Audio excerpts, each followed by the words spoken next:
Well, all the way from Australia, welcome Stefan Duscio to the podcast. Hey guys, thanks for having me. Thank you. Just for any ever listeners out there, just a quick rundown of some of the things that Stefan's done. Um, in no particular order: Jungle, Upgrade, The Invisible Man, Shantaram, most recently Wolfman. So kind of a wide spectrum. There are many, many others in there that we can get into, but just wanted to give a small kind of tasting notes of who we're talking to. Yeah, thank you. That's a shotgun explosion of what I've been doing for the last few years. Yep. Yeah. Yeah. How did you get here, Stefan? How did you begin in this industry? I think I've always been interested in stories, films, comics, visual storytelling. I've always been obsessed with visuals and visual storytelling, I think, from a very young age. Like, I loved comics and animation. I grew up wanting to be a comic book artist and writer, wanting to be an illustrator for all my younger years. And I got into a university in Melbourne, Australia, with a folio of paintings and illustrations, and kind of wanting to get more into maybe animation at the time, but still kind of had my eye on comics and writing and that whole world. But once I got to media arts, which was the course I studied in Melbourne, my kind of world opened up a little bit more, and I started learning more about film theory, sound design for film, music, photography. Started learning a lot about multimedia arts, I guess. And by the end of that course, I was veering a little bit more towards photography and film. Became a bit of a jack of all trades, but master of none. I knew how to do a lot of things, but nothing in a great way. So once I finished at university, I started working many, many different jobs to try and explore the visual world when I was in my early 20s. I love that time though, because I was like, what am I going to do with my life? And so I was just trying everything. I was throwing paint at the wall. Wow. Did some of your movies lately, I don't know if it's intentional. I mean, when I just go to like Upgrade, Wolfman, Invisible Man, like a horror, have you always been drawn to horror element? Or is that just like maybe a subsect of interest in the human experience kind of thing? Yeah, I would say I'm not necessarily drawn to a specific genre. I just sort of want to work with great directors on scripts that grab me. And all those three films that you mentioned are from Lee Winnell, who is a Melbourne, Australia filmmaker who's now based in Los Angeles. But coincidentally, he did the same university course that I did 6 years earlier. He was there in the late 90s. I was there in the early 2000s. So I'd heard about Lee, and of course was aware of his great success with, the Saw franchise and films like Insidious. But I didn't meet him until, I think it was about 2014. I shot a film in Australia called The Mule that he had co-written with Angus Sampson and was also starring in as well. And so I met Lee during the making of that film, and we hit it off. And at the time, he hadn't directed anything. He was just quite a prolific writer and producer, and we hit it off. And shortly after, we started our filmmaking journey together as well. You guys have a. So I'm not a fan of horror films, but I see all your horror movies because they have like a. I think they have a plus on images and in cinematography and storytelling that other horror movies don't have, in my opinion. For instance, you guys had the entire cinematography and directing and camera community talking when you guys made Upgrade. How the hell did you do that? Because I have all kinds of stories about the chip on the actor and this and that. So how you guys made that happen? That was a great... For those who don't know what I'm talking about, on Upgrade, the camera moves solidary to the actor, in a very robotic and very amazing way. So how did you track the actor to the camera, or the opposite? Well, it's a story that, because it's a gift of a film for starters. Like, that was the first film I made with Lee Winnell, and we made it together in Melbourne, our hometown. So it felt like it was homecoming for Lee. We were making it with friends. There was not a lot of pressure in a way on that film. It felt like he was making it away from his studio system in a way. We were kind of left to our own devices. But for people who haven't seen the film, it's basically about a man in the near future who has a terrible car accident in a self-driving car and loses the ability to control his arms and legs. He becomes a quadriplegic, and a tech billionaire offers him some experimental treatment to get an artificially intelligent chip installed into his brainstem so that the AI can help him control the rest of his body. And Lee at the time was, in pre-production on the film, and the months before that, was pushing me to come up with a visual language that enhanced the fight scenes and the narrative to the film. And around about that time, I was sort of experimenting in the commercial world anyway, with trying to track cameras to subjects. Like, for example, I did a Toyota Olympics commercial, and a Olympian was doing cartwheels across a mat, and I was trying to perfectly track the cartwheels across the mat using a Steadman Weaver head, just manually. And I managed to do some of that kind of stuff with success. And I showed Lee some of that, and he really reacted well to it and loved it. On top of that, I've been working for years with a wonderful Steadicam operator in Australia called Andrew Johnson, known over here as AJ, and he uses an AR Omega rig sometimes, which is kind of like a competitor to the Steadicam.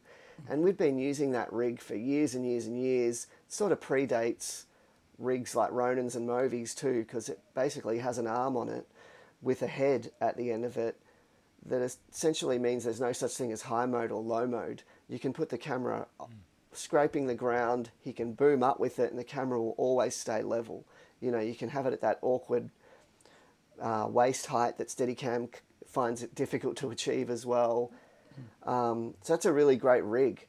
But at the time we were developing Upgrade, AJ had found out there was an upgrade for his rig as well, where basically you could enable it to track to the iPhone app with the AR Omega. Could track to an iPhone's gyro or even an Apple Watch, but we used the iPhone because it just had all the settings available to us. So basically, if we strapped an iPhone to the chest of a subject, the roll axis of AJ's AR Omega rig would immediately track to the roll axis of the iPhone. So if an actor swiveled left or right, it immediately tracked to it, sort of like in-camera tracking.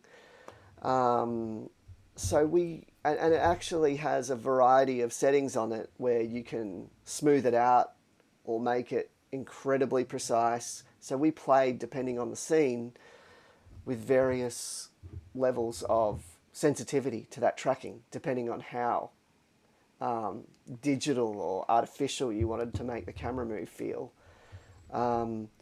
So the film was a gift because it sort of enabled us to go, well, maybe when this man is in his normal state, played by Logan Marshall Green, we would shoot it, for lack of a better word, in a more organic way. I was a little bit more handheld, I was a little bit more looser with the camera style. But the second the artificial intelligence took over his body stem, we made the camera moves a lot more artificial and really leaned into very robotic camera moves and kind of went, well, let's just go full artificial when this happens, even to the point where rarely, but in other specific moments, we would shoot a little bit wider and digitally punch in and track in post as well. For example, if we were following him from behind or front, because the roll axis might not be doing a lot on the AR Omega, we would shoot 15% wider maybe and just track to his eyes. And as the film goes on, we ramp up those techniques more and more and more. So it's really, really fun to be able to play with that. And then when he goes back to when the AI gives control back to Logan again, we relinquish those techniques. So it's a very obvious camera technique, but it was really fun to play with, and Lee loved it too. So we had a lot of fun with it. Have you tried That's to? awesome. Have you tried to? Sorry, Alex. Have you tried to apply that to a different head than the IR Omega? I've experimented it with other heads, and Lee and I were developing another film that fell over a couple of years ago, where we were looking at. I was doing a lot of research into all sorts of heads, but I never found anything that did it quite as perfectly as the AR Omega. You know, I guess I've been looking for other heads to do it, not only to the Y-axis, but I guess to X and Y as well, and haven't quite found anything. Because I've done it basically trying to imitate your technique. I did the movie and we did it handheld, and I was the same as you, just shooting wider and trying to handheld, trying to track the actor and then punching in and actually tracking it. But there's no. It doesn't look like there's any other way of doing it with a Scorpio head or with a Libra head or something like that. Yeah, they might not be as reactive. I've actually never tried with a Scorpio or anything, but it's all very manual when I've done it other ways. Yeah, I'm sure there's stuff out there, but I also don't like repeating myself a lot as well. And that film in particular, the story really demanded that technique, and I kind of don't want to explore it necessarily unless the story really demands it. Like if Lee were doing another film, for example, or a sequel to Upgrade, maybe we could take it to the next level. But yeah, it's not something. Yeah. We toyed with it a little bit. If you'll remember in The Invisible Man, there's a fight scene in a hallway where there's almost a homage to Upgrade a little bit. There's some motion control work we did in that was just choreographed to feel like Upgrade in a way. But that was using motion control arm, not the AR Omega. That was going to be my next segue, like kind of the next iteration of applying technology to story was motion control and Invisible Man, which I just assume you had to shoot some of those sequences twice with a guy in a suit. But if you could illuminate some of that, that'd be kind of cool. Yeah, exactly. And so what was great about that script, again, a lot of those ideas was in Lee's screenplay. He puts a lot of those sonic and visual ideas into the screenplay about wanting the camera to kind of just be playful and almost be another character in that film, where he wanted the camera to feel like it could see and suggest the Invisible Man was in some of the spaces, whether the actor knew though he was there or not.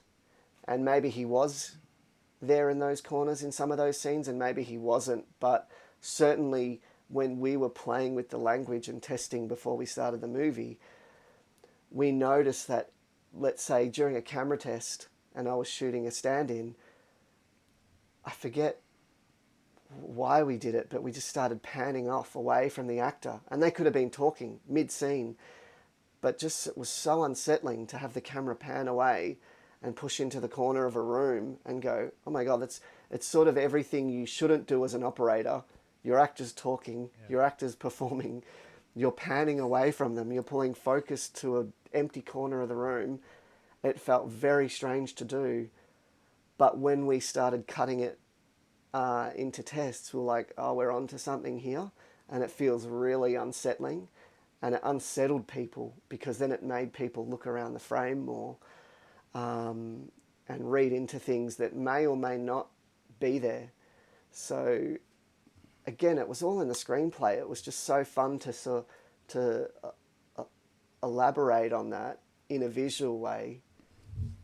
And yes, we did repeat a couple of little ideas from Upgrade, but I felt like the thing we happened upon on Invisible Man was the idea of suggestive space and having the camera be a character and having the camera move and unsettle the audience in a really strange way. But it's so, I mean, like you said, appropriate for story. Like as she's questioning her environment, you the audience are questioning your own eyes, and it's great. Yeah, yep. I think that you guys made an amazing work with that. I mean, the first thing when I saw that movie that I really like, the first thing I realized was I've been the entire movie looking for a guy who's not there. They framed, you guys framed a guy who wasn't there, and I will believe for the entire movie that he may or may not be there. But as you said, I was searching for something that is not in the frame, and I found that very difficult. Very difficult to achieve. Also with the focus, you guys were racking focus to nowhere and then coming back, and it's like I felt that was amazing. It was a great achievement from you guys. Great, thank you. I mean, that's what it felt like to read the screenplay, though, I've got to say as well, because when I first read it, I was questioning reality. I was questioning whether she was a reliable narrator. I was questioning whether he was there in the room or not, or maybe she was going crazy. And so it was just sort of giving life to that feeling and trying to illustrate it in a visual way. How on films like that with Lee, when you've got these kind of really interesting technique, driven story elements that you guys aren't sure how to do, what's your prep process like on that? Do they give you tons of time, or are you kind of doing stuff in between jobs to figure it out? Like on Upgrade, it was pretty quick. Like we probably had about 6 weeks of prep before the film started, and that might have been a 7-week shoot. Maybe I'm guessing that was a 35-day shoot, maybe. But before those official 6 weeks of pre, Lee and I had been talking for a long time, and I was sending him ideas of those Olympians and things like that I was shooting in commercials. But funnily enough, it all kind of happened kind of quickly by the time I got AJ officially onto the shoot and started doing tests with his rig.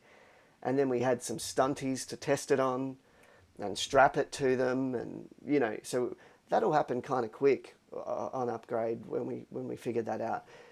And on Invisible Man, again, we'd been talking by that stage, him and I had stayed in touch quite frequently and had talked a lot. So by the time official pre came around, we were doing some camera tests.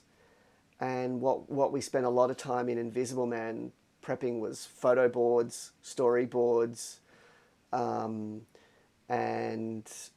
even some previs shooting on, a small Canon where we would shoot, for example, the rainy sequence where Elizabeth Moss escapes the asylum in the car park and she's being hunted down by the Invisible Man. That was all shot and prevised, in broad daylight with some stunties and me and a Canon 5D at the time. And we'd cut it together and figure it out. So we sort of used a whole variety of techniques on that movie to prep and plan, because so much of it was about suspense and being able to try things. And I know Lee really likes trying things, but my argument to him all the time was we don't have time necessarily during a normal film's production to experiment hugely. So let's do all that experimenting in pre. Let's do all our arguing and hashing out of how to shoot a sequence whether that's some stuff would have just been photo boarded, like the beginning, the first 5 minutes of the film, we went and just photo boarded all that, shot it all in the actual house with a stills camera, with a stand-in, and then I would have walked away with hundreds of stills, and then I can basically lay it out in InDesign and have those conversations with Lee then and say, well, look, I know we shot 6 different versions of this wide shot, but we got to choose one. What do you think? What about this one? I think this is a great way to start. Or I think, this is a great shot for when she kicks the dog bowl and it ramps up into the foreground of the shot. Or this is a great spot to pan to the empty hallway when Elizabeth is packing her bag. While she's doing that, let's pan to the hallway and suggest that the Invisible Man is about to come down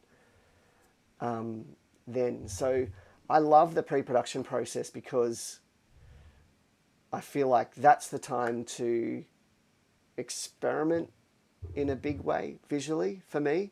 And I always encourage directors to hash it out with me there. So then when it comes to the shoot day, of course, plans change, actors come up with different ideas, things happen, but at least we come in with a really solid plan. Still on Invisible Man. Invisible Man, it's a very bright movie for a horror film. In my opinion, was that a conscious choice because you don't have to hide the bad guy? It's already hidden, or how did you guys came to that idea? Yeah, that was definitely an objective of Lee's. So he specifically asked, because the threat can't be seen, he used the language you just said, which was he wanted it to be a brighter horror film because the threat could not be seen. He was like, let's not have it all in pools of shadow everywhere, because that's the normal way you would do it. And so, yeah, that was definitely something driven by Lee. There's certainly still a lot of shape and mood to it, and it was a hard one for me to do because, there's times where you're like, oh man, the mood is so much better if we can put some more shadow and shape into this. So that was definitely a point of contention between us, because I felt like it took away some of the mood and threat, but I totally get why he wanted to do it on a psychological level. I think we ended somewhere where we were both happy with, but to the last day of the final grade on the film, we were still arguing about what's too bright or too dark, I think it's the eternal argument. Yeah, and I think I'm normally are in the shadow camp, but in this particular movie, I think it's a great idea from a storytelling point. It's like you can see the threat, so there's nothing to hide. Yeah. There's a disarming aspect. It puts the audience a little more at ease when they really shouldn't be. Yep. Yeah. Yep. There was a moment in just to jump ahead a little bit in Wolfman where I thought you guys might be going back to the upgrade thing, like the first moment where he kind of starts actually losing it. Yeah. All of a sudden the camera does this at the exact same point as his head turns. I'm like, oh they're gonna do it. Yeah, again. But that whole thing, talk about scripts like dictating so much. That must have been an amazing script to read, which I haven't read it, but the spider in the closet, some of the sound aspects, some of the theatrical elements of, hey, we're going to close down the world in spotlight. I mean, that had to have been a blast. Yeah, exactly. Again, and I think, funnily enough, it almost goes back to the university days for both Lee and I, because we both had film lecturers and sound lecturers who encouraged us to be thinking about these kinds of ideas during the script writing process and during the pre-production process. So I can literally see it in Lee's scripts where he writes so much about sound and vision throughout the script that he's visualizing and hearing the film as he's writing it. He can't separate that from his writing. So the big thing in Wolfman that he pushed me on throughout was, how do we start seeing the film through the eyes of this man that's changing? How do we start seeing the eyes through through the eyes of a wolf, and how do they see? How do we creep it up over time? Because it's meant to take the audience by surprise that he's changing, because we're seeing the world through his eyes. So, over 20 or 30 minutes in the film is getting brighter and more vivid, and the sound design is changing and becoming more crisp and clear as we start to experience the world as he is experiencing it. So I did a lot of experiments with infrared filters and all sorts of in-camera filters and cameras, and tried so many different cameras, but everything was tricky to commit to in that sense, because it was either on or off. And the big thing we needed in Wolfman was something that we could subtly creep up over time. In the first scene where he starts to change, it needs to be very, very subtle. And then as time goes on, it gets more and more, his wolf vision and wolf hearing becomes more and more sensitive and heightened. So it was something we manipulated with a lot of in-camera lighting and exposure, but then of course a lot of it was done in the grade ultimately as well, which we kept playing with all through the pre-production process and all the way to the end of the DI as well. So it's not BFX or anything like that. It's just in camera, overexposing it and then playing with it. A bit of both. I would say in the beginning, because I think I had 5 stages of wolf vision that we mapped out throughout the film. So let's say wolf vision 1 to 3 was more in camera and grading, and then by the time it gets to 4 and 5, VFX start to take over more. I'm certainly overexposing the image a lot, and there's a lot of in-camera lighting transitions where the camera circles around characters, and with our gaffer and his electric team, where he's manipulating lighting on the set as that's happening. So, we're going up like 2 or 3 stops as the camera circles around. But certainly by Wolf Vision 4 and 5 stages, VFX are doing a lot of work. They're putting particles in the air, like he can see insects in the air. He can see wind traveling through doorways in the same way he can hear that. So, yeah, it was quite a lot going on. Wow. So What no, go ahead, Alex. Obviously it's a widescreen aspect ratio. My next question was going to be in kind of lens selection, how you go about that for your projects, and then when they have elements with visual effects and stuff, do you kind of tend towards a cleaner? Do you add it back later in grade? Just what's your thought process on lensing? But if there's something else on that you wanted to add, I will happily take a back seat. No, I just wanted to ask about the Wolfman. A couple of questions. One is, Wolfman's been made many times before you guys. There's been many horror versions of the Wolfman. Did you, Lee, take any of those into account when you were shooting? Did you watch any of those, or it was like a complete free start?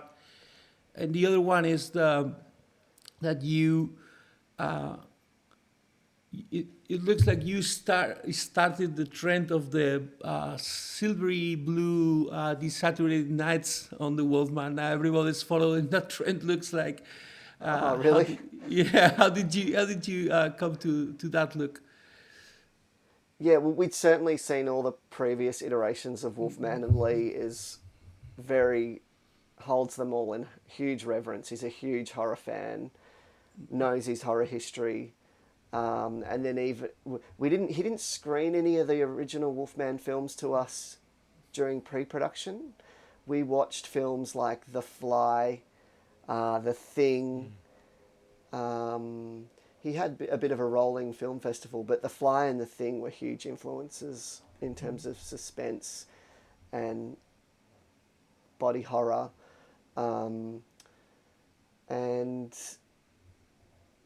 Yeah, but he did want to try something. He didn't want much of the cast or crew to watch previous Wolfmans, for example, because he wanted to try something different. And Arian, our special effects makeup designer, was a huge fan of previous iterations of Wolfman as well. But again, he wanted to try something different and make it a little bit more like a disease that had been caught from animal to human and was transforming somebody in the wild. So it became a little bit more like a disease, I would say, and less supernatural, which was their take on it. And sorry, Juanmi, what was your other question? The blue silvery nights. Oh, yeah. I don't know. I love the word. I love the term silver. Like I've heard that from a couple of colorists before. I love the idea of almost a metallic-y quality to the moonlight. And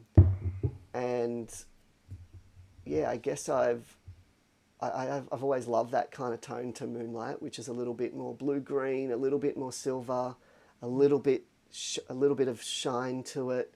I probably ultimately found that exact color with our wonderful colorist Dave Cole, who's a colorist at Photochem, who's incredible, and you'd know his work from Batman with Greg Fraser and June 1 and 2, amongst many other films he's done. But yeah, I'd credit a lot of that exact color to Dave being able to find that. And it's how's the camera set to get that color? How did you set the camera and the lights to approach that before going to that? I'm guessing, if I remember correctly, I probably had the camera set to 4300 Kelvin, had a custom light in it that had been designed with our colorist Dave, and I usually only use about one LUT per movie. I might have had a couple on that one for say night work and one for day work, which wasn't a lot of day in the movie, but the night work I probably would have just opened up the shadows a little bit more. And then the color-wise, I guess I think I just found that in pre-production with our gaffer, Sam Jelly, who's a New Zealand-based gaffer. And in pre-production, we experimented with a whole bunch of different LED colors. And I wouldn't even be able to tell you what setting we used in the end. I just know that we slated every single one, and then we were like, that one. And we chose it and saved it, you know. I wish I knew, but it's a pretty organic process, I guess, because we're sort of looking at people's skin tones, stand-in skin tones. We put Macbeth charts up. We look at some sets, and then I literally just talk to the gaffer and say, cooler, warmer, a little bit more green. It's too saturated, less saturation. So you're almost like color grading it in camera. And I'm always trying to do that with a very subtle LUT, because I don't want to chase my tail, if you know what I mean, and have a LUT that's very stylized. I think that's dangerous, because then you start lighting for monitors instead of lighting by your eye. And I think it's really important that what you see by eye is very accurate to what you're looking at on camera, because I've had problems in the past where I've gone too stylized, and then it throws not only the gaffer, it can throw the makeup artist and the costume designer, because people start making changes for LUTs and not for their eyes and for the real world. And if you don't end up with that LUT, then everything changes, right? Exactly, and that often happens, doesn't it? Because let's say you get to the final DI with a colorist and they're like, I don't think that LUT's working out anymore for most of the film. Let's start again. And then you're like, oh God, okay, we made so many decisions based on that. So I tend to be pretty subtle with LUTs these days. You know, I've sort of found a happy medium, something that feels quite filmic and smooth and soft, but doesn't change the world. Nice.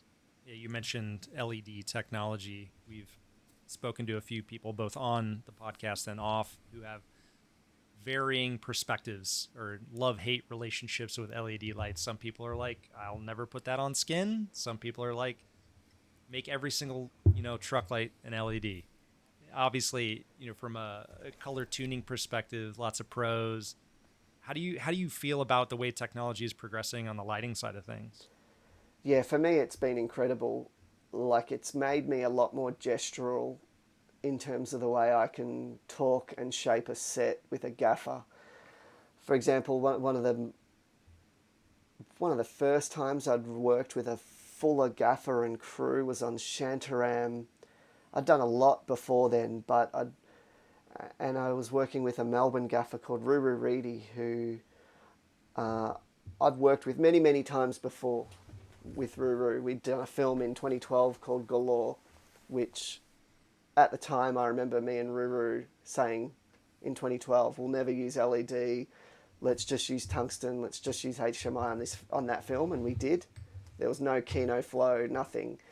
And then cut to, was it 9 years later when we did Shantaram together, and almost all of Shantaram was LED, and we were walking around with an incredible dimmer board operator who not only worked on the full-size desk, but could follow us around the set and with an iPad that remote controlled his desk, so we could talk about every practical light in the room.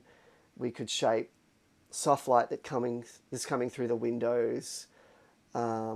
We could manipulate everything, and it was so freeing to be able to go, okay, let's make the daylight coming through the windows cooler.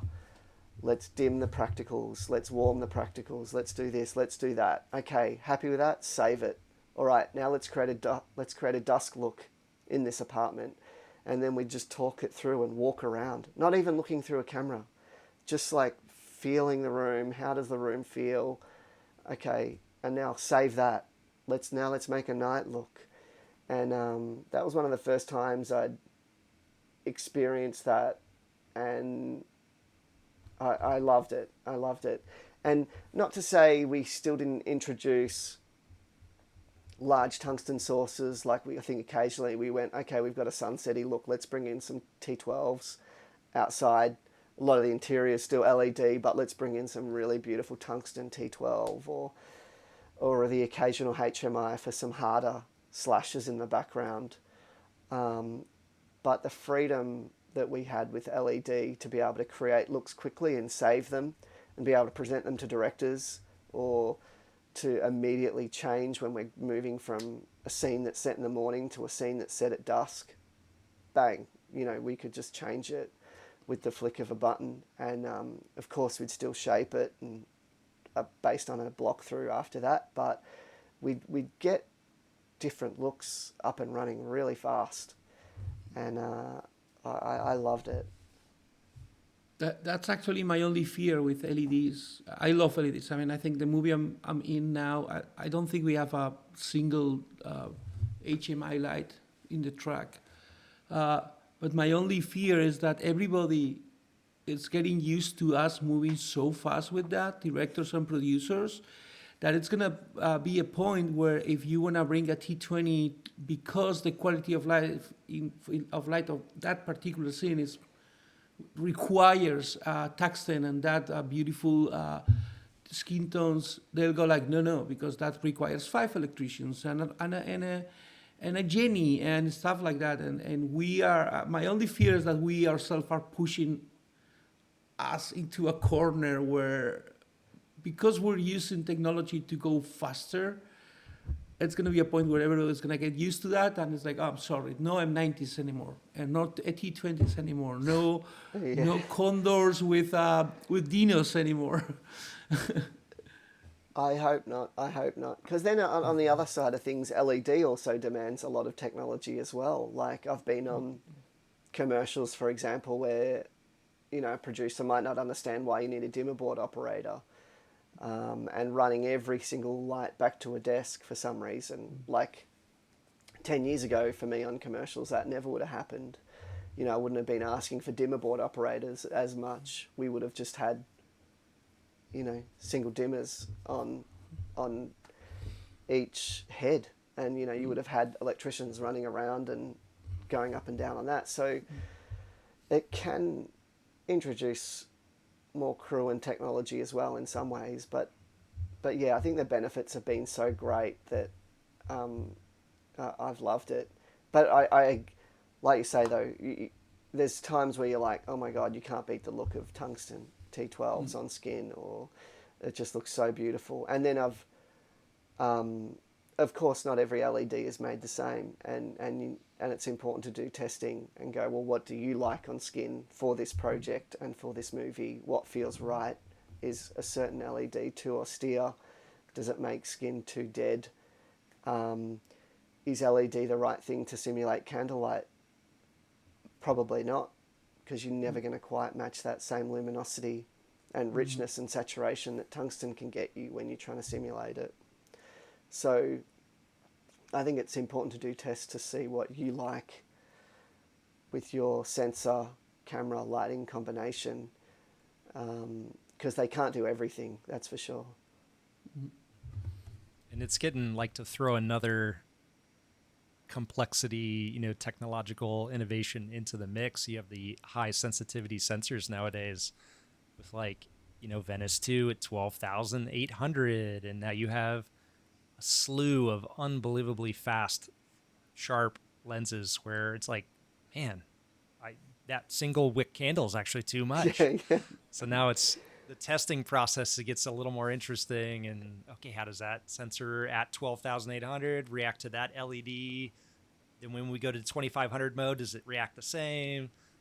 It's getting complex. It really does. And then you can get so sensitive that you're like, oh man, how do I get shape back into this image? Have we gone too far in some situations? Because then you're like putting up blacks everywhere to try and reduce bounce and ambient light. So yeah, I tend to not drive the sensors too hard, because for a lot of the work that I do, I feel like I often have the firepower or the ability to light and shape to how I need. So I almost like keeping the sensor around between 800 and 1600 anyway. So it feels like a choice. Every light is a choice. It's not like, oh, we're cutting something that's bouncing 30 meters away from us. If you're at 6400 ASA and you're like, oh my god, how do we bring it down again now? Or yeah. Alex, will you take back on that question about lenses that I interrupted you? Oh, yeah, it's kind of a natural segue, I guess. So in your prep process, or as you're reading a script and you're noticing what a story needs, how it needs to be told, are there kind of fallbacks for like where you just immediately go like, this is going to be, super speeds, or this is going to be, certain series of Panavision anamorphics, or how do you approach your selection when it comes to any given movie? I'm lucky that I get to bounce between the worlds of commercials and films. So a lot of the time in commercials, every week I'm shooting on different cameras and lens packages. So in a way, they're kind of the playground. And across any given year, I might have shot on 20 different lens packages. I'll often return to some favorites. But if I know a movie's coming up in a few months' time, I might start to make lens selections in commercials to just get to know those lenses again, or to think, Wolfman's coming up next year. What would I consider that on? Or maybe I'll try the Panavision Ultra Vistas again. And, so I tend to do a lot of my experimenting then. So ultimately then when official pre-production comes around, I'll have some strong ideas to present to a director, and then I'll shoot tests specifically for the film, for the director, and offer up solutions. At the time, for example, of The Invisible Man, I was watching a lot of Roger Deakins' work and was loving all the work that he was doing on Master Primes, for example. And we were shooting The Invisible Man on the Alexa LF, and it was just prior to the time before the Mini LF had come out.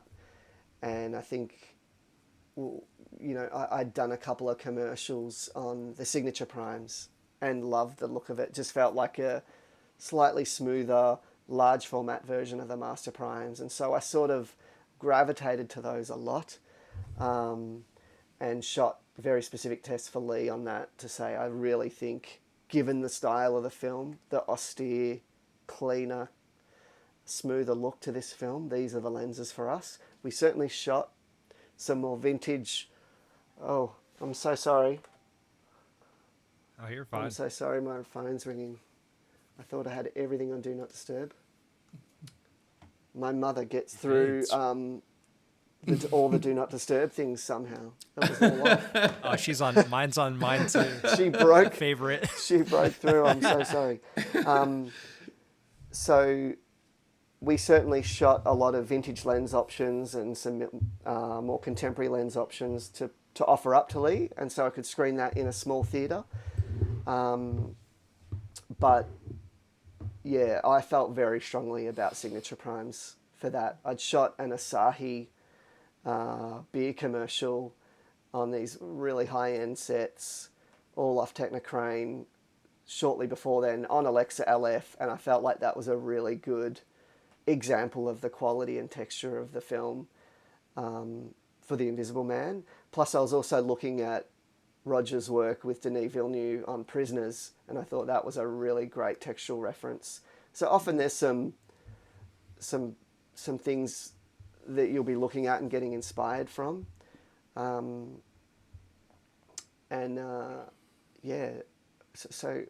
Yeah, basically commercials are a great place for me to experiment in and play before movies come around. Let's talk a little bit about Lunacy. It's a special movie. It's almost an art piece. How did you guys came with that idea? How did you guys talk on how to shoot it? Because it's not a common movie in the way you guys shot that. Yeah, so Daniel Askell is a very talented Australian director and filmmaker. He's based in New York these days, but I'd shot a lot of commercials and music videos with him back in the day when I was starting out. And even before I was starting out, I was a huge fan of Daniel's work. He'd created some really surreal short films with surreal imagery. He's an incredible visual stylist. He's an incredible visual artist. And in the year 2019, I had filmed an Australian movie called The Dry with Eric Bana. And then I'd filmed The Invisible Man. And then later that year, Daniel reached out about the film Lunacy. And he pitched it to me as a very experimental film that he wanted to film in far north Australia, in a rainforest, in a very secluded location with no phone reception, with almost no script. He had a treatment of sorts. It was about a 40 to 50 page visual treatment. It was almost like a commercial treatment, lots of pictures, lots of writing as well. He basically had Act 1, 2 and 3 all worked out. So he knew where we were going, but he wanted to experiment with improvisation. And so when he said all that to me, I was like, amazing. I would love to end my year working on something like that. After having had done two movies like The Dry and The Invisible Man, which are a little bit more traditional, you'd say, and working in things like Lunacy or music videos, I feel like are great for cinematographers or filmmakers in general, because it just loosens you up and shakes you out of, your own habits and just, I can get stuck in ways of working. And when I work on projects like that, it can shake me up and almost make me youthful again as an artist and go, just forget how you would normally do something. How is it right to do it in this? And working with people like Daniel encourage you to do things like that. So we all moved a very small cast and crew up to far north Queensland to shoot that film, and it was an incredible experience. How do you approach, from a cinematography standpoint, improvisation? how do you light the scene and let the actors free and still get that high quality image that you got on Lunacy? Yeah, well, we had a rehearsal process on that film. So Daniel worked with a dramaturg and myself in pre-production over about a week, where we would rehearse many sequences of that film, and we would kind of photoboard it on my Canon camera or even iPhone, just sort of shooting these ideas of Steadicam, how we're going to follow people through these spaces. And so again, we kind of worked out much of it during that process. And from that, I would go, okay, for example, one whole night we're doing a dinner table scene where all these people arrive at a dinner table. I'm just going to light this space from above in a way. I'm not going to put any fixtures on the floor.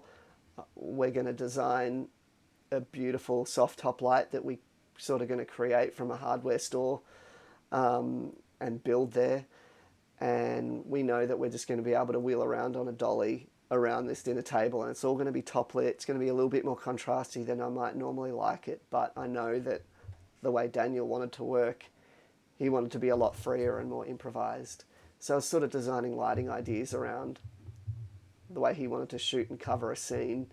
There were times where I might have said, okay, I need to get something in here to read the actors' up performance a bit more, but it was kind of rare. It was more about lighting spaces, which is something I endeavour to do normally, but I'd say I probably fail to do it a lot of the time in more traditional films that I work on, because I say I'm going to light spaces, but then I ultimately come in and finesse and do a little bit more. But on that film, I was lighting spaces, and it was like, okay, the space is yours, let's go. That's cool. Something we kind of all, I feel like, always end up coming back to, especially when we talk about technology and everything, is just how big the sandbox that we have to play in is nowadays. Like we can do almost anything on any given film, and it's with each piece, commercial film, whatever, it's like, how do you kind of box in that sandbox? How do you make it smaller? What are the rules and the walls that we're going to put up on this specific one? Because we can't do everything on every film, right? Exactly. So those especially like experimental ones are, I feel like the sandbox is now this big. Yeah, So and I loved it. I kind of loved walking into that film going, okay, these are the restrictions, this is the budget, this is the gear you've got, this is the crew you've got. Great. Like, as long as I know the rules going in, I'm like, let's go. I loved it. And it felt like I was making short films again, in my 20s, and it was like bouncing between those worlds just felt very natural. And it was an amazing way to end the year. And in some ways I wanted it to be more experimental. Like, a part of me still longs to do this film where it's like, okay, let's just take a 16mm film camera and do a road trip movie with 3 actors up the coast of Australia or something, and let's figure it out on the way. That film hasn't come yet, but I long for that style of improvisation where it's less planning and just figure it out as you go along. Maybe it's too self-indulgent, but itu mama tambien, I want that film. So this what we're talking about is tensing, you say? Tensing is the Yes. title? And you shot it Yeah, entirely on 16mm. No, I did not. That would have been amazing. But Okay. no, Tenzing is the film that I've been working on with a Sydney director called Jennifer Peedham. And I've been working on that for the last year and a half with her and Apple. And she's an incredible documentary filmmaker. She's made films like Sherpa, Mountain, River, and her new film's about to come out called Deeper. And she's been developing a film with Seesaw and Apple about the life of Tenzing Norgay. And Yes. The who is the Everest Sherpa movie. who... Yeah, exactly. He was the first person to summit Everest with Edmund Hillary in 1953. And they were both part of the British expedition back then. So it's a biopic about his life. Him when he was a little boy in the 1920s in Tibet, growing up in Nepal in the 30s, and also him growing up in Darjeeling in the 40s as well. So it's an incredible life story of his and the 1953 expedition. So I've been working in Nepal and New Zealand a lot over the last year, and recently back from Everest about 2 weeks ago from filming further aerials and VFX plates and landscapes, and it's been mind-blowing. That sounds like such an expansive project. Wow. Like not only period piece, but just all the different locales and I'm sure looks for each one. And Yep. my God, the binder of how you break that down must be. It's been huge. It's been the most ambitious thing I've ever worked on, and the most challenging in terms of physicality, everything. Like it's been grueling, and almost every scene is in the elements, in the weather, on location, with a handful of small days that we would have done inside tent interiors when they were only weather cover across that we had all year. But it's been an amazing film to be on. Did you guys have any technical challenges? I guess that if you go to Nepal, the lowest you shoot is 4,000 meters above sea level. And it's cold and it's... Yeah, we were based in Kathmandu in the beginning in pre-production, and we shot some scenes in Kathmandu, so that's not quite as high as that. But as production moved on, we got higher and higher and higher. We filmed in Lower Mustang, in the northwest of Nepal, but recently we just got back from base camp of Everest, which was 5,300 meters. So that was very high. It took us 2 weeks, a small unit of us, just to walk from Lukla airport to base camp to slowly acclimatise. As we travelled there, we filmed almost every day on the way there, but then we had a lot of filming to do once we were at base camp, as well as helicopter work all around it. But yeah, the altitude of it all is very challenging. Hence why we shot a lot in New Zealand, which doubled for high altitude areas, but looks a lot lower, is a lot safer for crew to operate in, and is a lot lower altitude. All on VistaVision, right? Oh yeah. Yeah. I wish that'd be great. No, unfortunately not. Yeah, but we did shoot. Funny you mentioned 16mm. We did shoot a lot of 16mm because a lot of the original expedition in '53, they were shooting 16mm on Bell and Howell cameras, which ultimately became a documentary called The Conquest of Everest. So we were shooting some of our own 16mm to sort of mesh in with that work, with the historical footage. Mm-hmm. Wow. I can't wait to see that. When's that come out? Oh, look, hopefully mid-year, next year. But yeah, not sure. It's still all in post-production for quite a while. What camera did you choose to go up 5,000 meters? Yeah. Well, we main unit was all shot on the Alexa Mini LF. Mm-hmm. We shot most of the movie on Mini LF, but we did have a little bit of Venice 2 work as well. I shot some of the helicopter aerials on Venice 2 and Mini LF, but yeah, I'd say 90% of the movie is Mini LF, with Panavision Ultra Vista lenses. Yeah.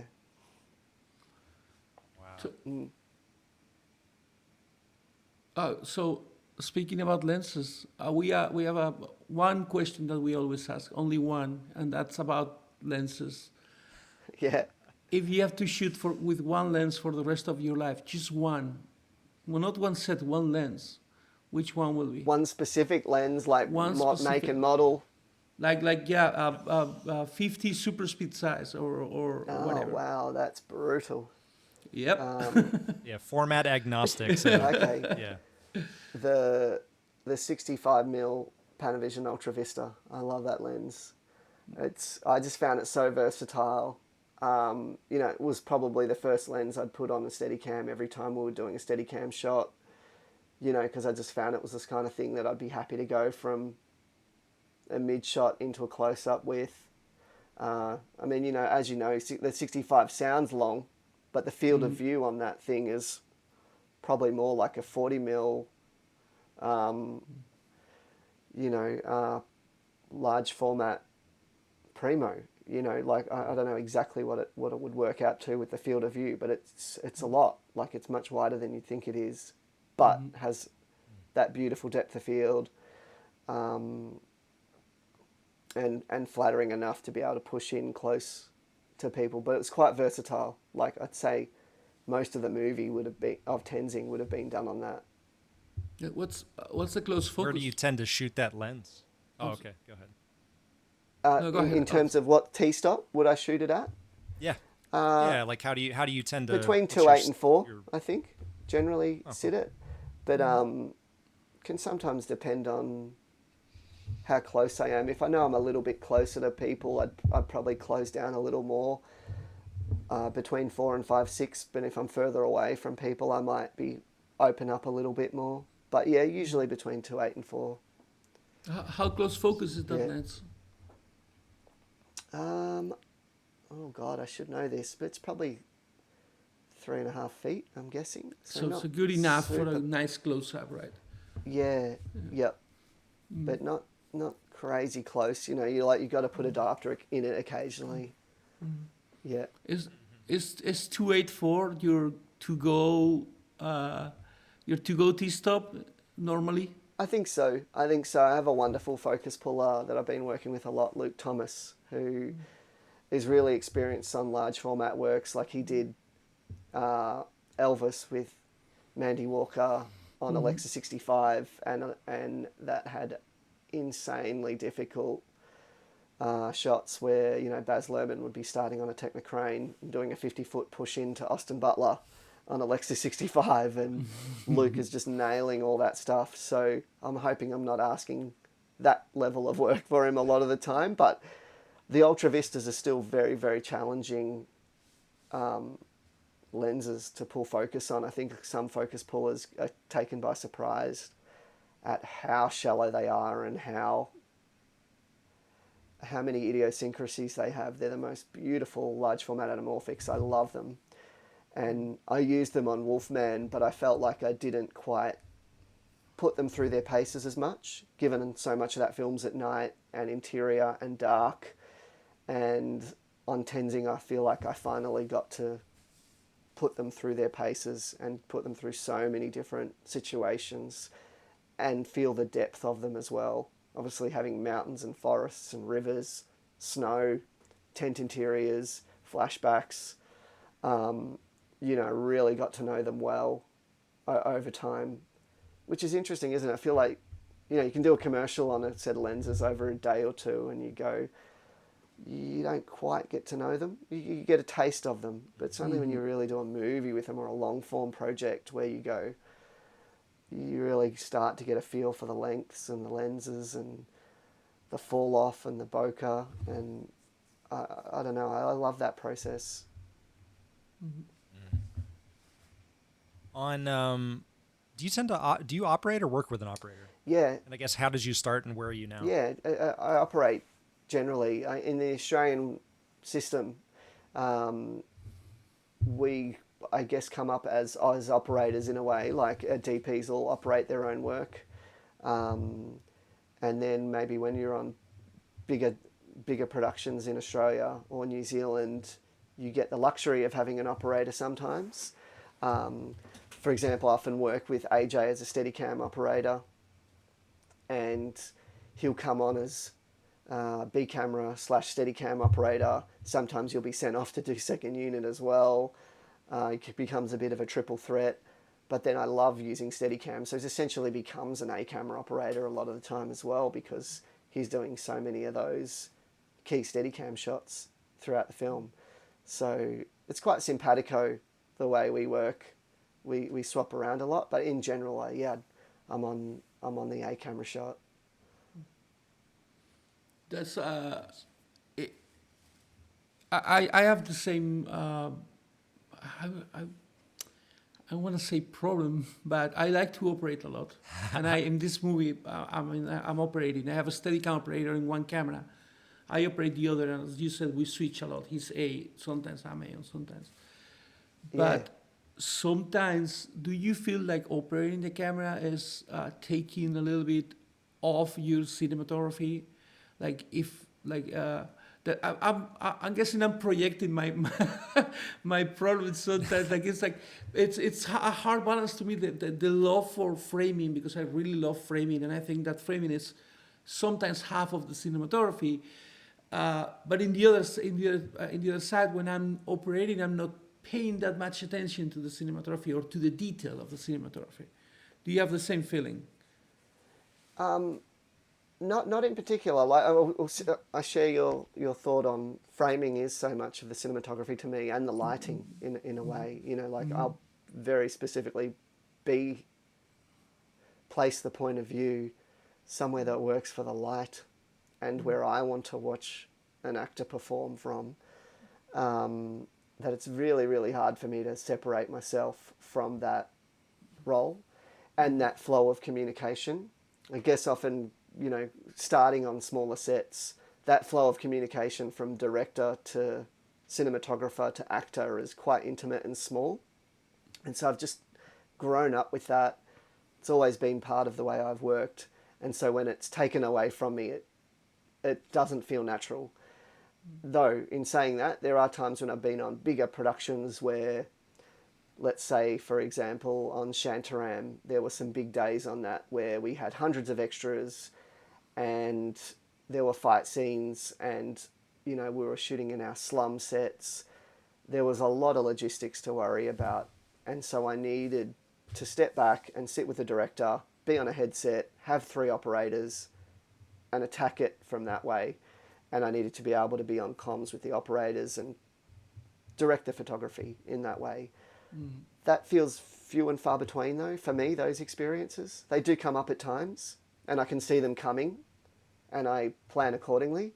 But most of the time, I think of a lot of what I'm doing is a bit smaller and more intimate, I think, where it's just a bit more personal for me to be on the camera, talking with the director and actor and gaffer and being in that. In saying that, I've got friends who much prefer to be right next to the director or right with the DIT and directing from that. And I appreciate that's a powerful way to direct the photography as well.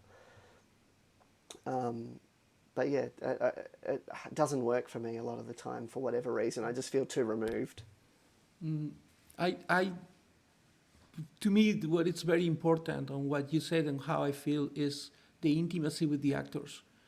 I also feel that when you're not operating the camera, you're far away from the actors, and that's where the scene is cooking at the end of the day. So that's what one of the things that drags me to operate the camera is just being there, being physically there with the camera and the actors. I think it's important. Yeah, and I can also Dude, it's one of the best jobs on set. Exactly, we're very, very fortunate. We sit in one of the most incredible places on the set, viewing incredible performances, and just even on a practical level, I can direct my crew more successfully in the room with them if I can see where the grip is with the dolly or the camera. I can understand why they can't move any further left because they're against the wall, or I can see where the lights are, so I can understand why the gaffer can or cannot do something. The second I'm in a DIT tent somewhere else, I feel I can't direct and keep a set moving as well. I tend to keep walking in and out, and I'm like, why aren't we shooting? Like, what? And I'll go, oh, okay, the gaffer's still rigging, or one of the electrics is still rigging. Whereas if I was just in the room, I would understand that and be able to help move it forward. Mm-hmm. But yeah, it's a fine line. Because I know some directors don't like it when a DP operates because they find they get less of their time. I've heard one director who I respect say, I've got to crawl through 7 C-stands to talk to my DOP. And I'm like, okay, it's an interesting thing to hear from a director to go, well, they wanted a closer relationship with them, but they felt like they were behind a wall of stands and crew. So I've heard that from directors, and so I try and be on my feet a lot. So I'm not glued to the camera. I try and get up the second I hear cut and immediately go Go to the back. director to overhear something. They might want to talk to the actors first, which is cool, but then I'm there in case they like want to say something to me to change, or I need to be near the first AD to hear how we're doing and what do I need to do to keep the set moving forward. I know half of the answer to this question already, because the real answer is we all just want to shoot great scripts and great stories and work with great directors and actors. But with that already said, are there any genres, things that you haven't done yet that have been just like underneath the skin for a while that like you want to do before your career is, before we all go somewhere else? Yeah, probably more ambitious science fiction. Like intelligent science fiction has always been something really close to my heart. I grew up loving Philip K. Dick, William Gibson, those sort of stories, and I've always wanted to do something world-building, big science fiction works with great concepts. So, yeah, I feel like I've got one of those in me. If I can, I'd love to do something like that. Yeah, likewise. Going back to your origins, you mentioned that you were a huge comic book fan, and do you think that has okay? Let me rephrase this. How did the comic books and the comic book framing influence in your framing, at least at the beginning of your career? I think I see everything still to this day in shape and line, because growing up I would draw everything in line and shape, and I was very late in seeing the world with light. Had art teachers always tell me about light and talk about light, but it took me a very, very long time to appreciate lighting and how to see the world that way. So I think I still see the world first and foremost in in line and shape, in the same way I used to draw. I see a lot of silhouettes, and I think I compose still in that way first, and then light comes maybe second. Could be to my detriment. I know a lot of cinematographers, would frame it around lighting, and I certainly obviously take that into a huge consideration, but yeah, a lot of what I do is about shape, silhouette, line, yeah, that graphic sensibility is still definitely a part of me. Nice.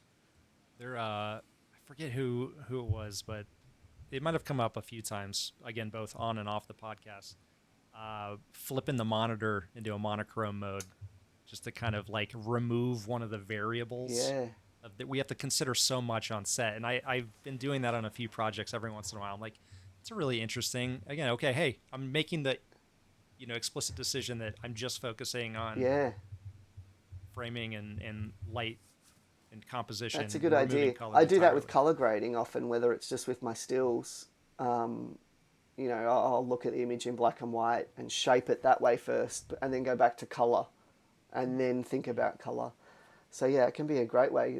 Often I think Renaissance painters would look at their images in mirrors as well. So you'd look at your composition and anatomy in a mirror to identify problems, and you'd say, oh, okay. It would, looking at it from a different perspective would immediately show you what's wrong with it. You're like, oh my God, why have I drawn an arm that way, for example? And then you look at it in a mirror and you're like, well, there it is. It seems to be a lot of young cinematographers coming from Australia now. What's going on there? What's in the water? There's a lot of talent in Australia right now. Something in the water. Yeah, I think we've got a great history of amazing cinematographers in Australia.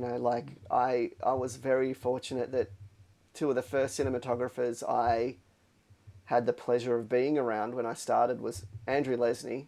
On Lord of the Rings, I had a traineeship on that briefly, And then after that, I hung around Greg Fraser a little bit, trying to be, as he was coming up in Melbourne, shooting a lot of music videos, commercials. And so their influence on me was huge. And Greg in particular, I just found so inspiring in what he was able to achieve with almost nothing. You know, there were times that I was assisting him as a second AC, loading film for him out the back of a station wagon, and it was just him and a focus puller shooting the most unbelievably beautiful imagery. And it sort of taught me, wow, look at what you can achieve with almost no crew, with nothing but your taste. And I felt like everything Greg Fraser was doing at the time was all instinct and taste. And it really taught me a lesson on, wow, like how important that is and how powerful that is, and how it's everything. But yeah, he inspired a generation of Australian cinematographers and directors, I'd say. I think Greg's shadow in Australia is very long, and many of us like Adam Arkapour, Ari Wegner, Jeremy Rouse, Jermaine McMicking, we'd all kind of worked with Greg or been around Greg as he was coming up in Melbourne, and were heavily influenced by his work ethic and visual style and ambition. Nice. You brought up a couple times of kind of working in the grade. Are you? I'm trying to figure out how to phrase this. Like, we all kind of work a different way in the grade, where some people are, kind of in and out in 5 days, and some people are, pre-plan some stuff on set that we want to work it away. How do you work with your colorist from kind of selecting one through all the way up to delivering? Yeah, I've been lucky enough on the last few projects I've done to have a dailies colorist, which was often been Christopher Rudkin, who's an incredible dailies colorist, and we kind of work on the day's footage almost every evening. For example, on Shantaram, which I was on all year across Thailand and Australia, I would probably spend about 30, 40 minutes a night, every night, remotely with Chris, looking at the day's footage, colouring it.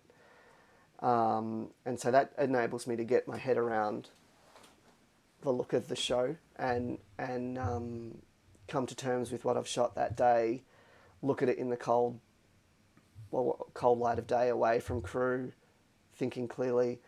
So that's a really important part of my process. It also enables me to give the director and editor and visual effects team, producers, really high quality footage without me making excuses for it or saying, hey, when we get to the grade in 6-9 months time, it's not going to look like that, it's going to look like this. So in my process, I rely more on the dailies colorist than, say, an onset DIT to create a look or something like that. I spend time doing that with a dailies colorist. And that way, the director gets used to that look, the editor gets used to that look, everybody does. The director doesn't suffer from what I call offline syndrome, where they get to the grade at the end and then we say, great, now we're going to do something. And then they lose their mind because now you're going to create a different look. And they will really struggle to get their head around that because they're just used to looking at something in a certain way, for better or for worse. Mm-hmm. So Chris is really important, or a dailies colorist that I'm working with at the time. And then, during the DI process, I probably get about, on average, 2 weeks. Sometimes I've had a little bit more for a movie, but it's generally about 2 weeks. And I love the process because, I've worked with a lot of different colorists, but everyone has a really different way of working. I like to work quickly. I like to create different looks in those first couple of days or first day, just to sort of see what would happen if we started again a bit more, or and I want to not be afraid of the offline either. I don't like it when when a final colorist doesn't acknowledge the importance of the offline, because that is something everyone's been looking at for a very long time. Some of them just want to ignore it and start again from scratch, but I feel like, well, you've kind of got to better it. I know they don't want to look at it because it's someone else's work and they want to put their own stamp on it, but I feel like it's in their court to up the quality of imaging that we've been used to looking at for months in the offline. But I love the process. I really love it. It can make or break my images. You know, you can either work with someone who totally gets what you've been trying to achieve with your images and the shape that you've been trying to create with them, or someone who doesn't, and it can fall apart. So it's really important you work with the right colorist. It's kind of like, you know, photographers working with really high-end darkroom printers. You know, you used to get these incredible darkroom printers who could print, and they're so highly regarded for how they would finish a certain photographer's work. And that would either make their work sing or it could be flat. How do you choose the colorist? I follow quite a few colorists' work online, and you know, I'm a fan of a lot of what they do because they can add so much to it. But it's a long process, I would say. It's something I've got to sort of always put in requests very early. I try and put it in well into pre-production, because I know ideally I'd love to have that locked in before the film starts, so I can start developing LUTs with them, for example, and then we book them in well ahead of time. But I certainly show colorist work to directors.